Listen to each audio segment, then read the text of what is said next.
Hi, everybody. We're just going to do a quick little lesson for writing today. So we actually get to start a new unit where we're going to write a narrative story. And these are really fun. They're similar to the stories that we've been reading, the folk tales and trickster tales we've been kind of reading already. So it'll be fun to write our own story following this. Okay, so this is just a little anchor chart we put in here to kind of explain what narrative writing looks like. And we'll just go through this. And then tomorrow we're going to start pre-writing our own narrative story, okay? All right, so narrative writing. We have two types of narrative writing. There's a personal narrative.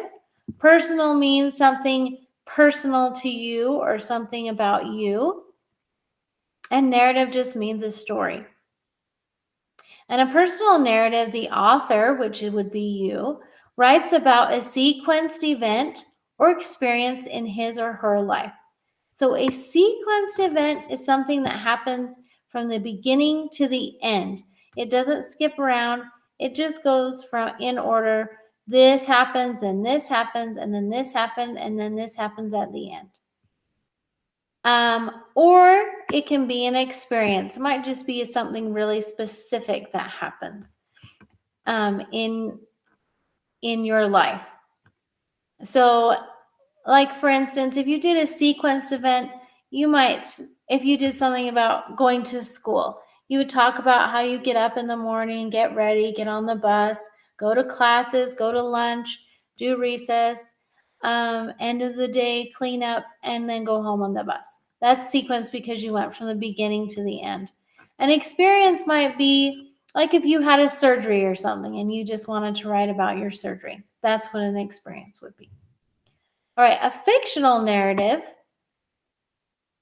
is when the author or you writes about a sequence event in the form of a story. So this is a sequence event that takes on a story form that is so much fun. And this is very similar to what we've been doing, reading about in our folk tales and trickster tales. All right, a narrative always tells the who, the what, the when, the where, and the how of the event. And we've been talking about this in reading. After we read a story, we talk about all these parts of the story. We talk about who or the characters. We talk about what the characters want. We talk about when this happened, and where this happened. Remember, on our map, we'd always mark where it was happening. When remember, these stories would always start with once long ago or in the beginning.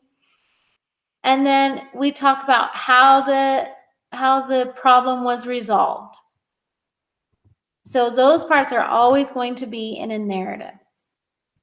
All right, now when you're structuring your narrative, there's three distinct parts, okay? Three parts. First, there's an introduction. That's just the beginning of your story.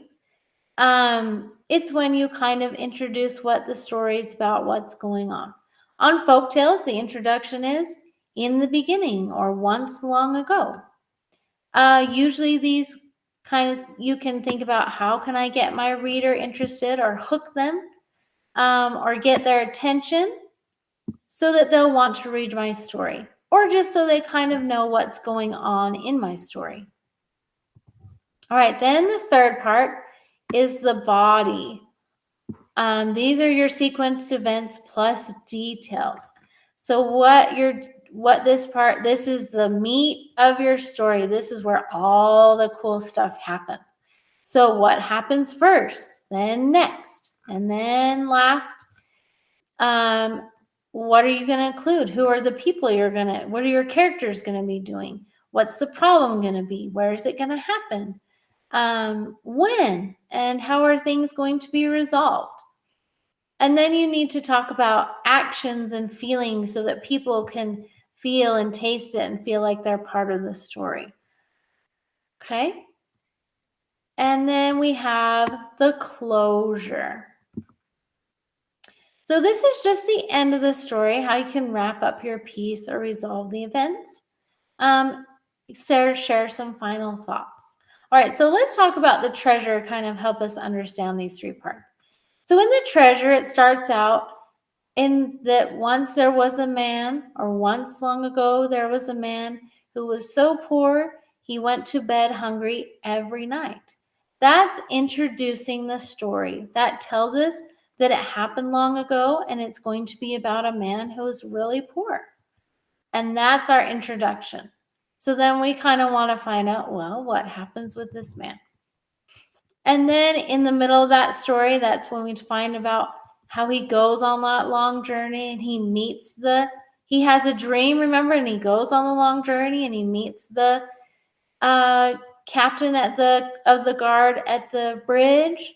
And then eventually he goes home and finds the treasure in his own house. And then at the end of the story, how they wrap it up is, remember the kind of have that little moral at the end that says, sometimes things that are of value are in your own backyard and you don't have to travel far to find out that you really have a treasure at home. So that's how they kind of end the story, with a little final thought. All right, let's go through these questions and talk about what these parts of the narrative are important, why they're important. Okay, so the first question says, why are introductions important in a narrative piece? Okay, so we want to have an introduction so that we kind of know what's going on. The nice thing about folktales, they always kind of start the same way. Once long ago in the beginning, and that kind of immediately tells us, this is a folktale, or this is a just so story, and we know that it's going to be something that happened long ago, kind of to explain something, or to tell us that's a story that's been told for a long time. So that's why introductions are important. It kind of gives us a way to get started in the story, and we know what we're reading about. Okay. Why does the author need to describe the events in order?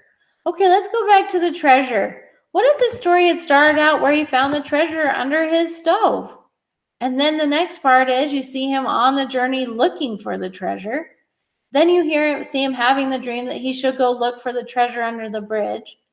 And then you come back and he's poor and hungry after he's already found the treasure. So that's why it would be silly. It wouldn't make sense in the story if you didn't describe them in order, because doesn't make sense if we switch things up. All right, the next question. Why is it important for the author to add details to the facts for the events? All right, so back to that introduction. It says that the man was poor in the treasure. But what does that mean? Like, how poor? Was he just like maybe not a billionaire? He was just a millionaire? I mean, what does poor mean?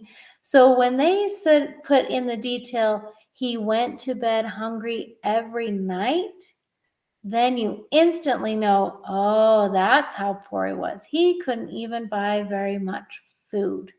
So then you can feel how hungry he is. You can feel how poor he is.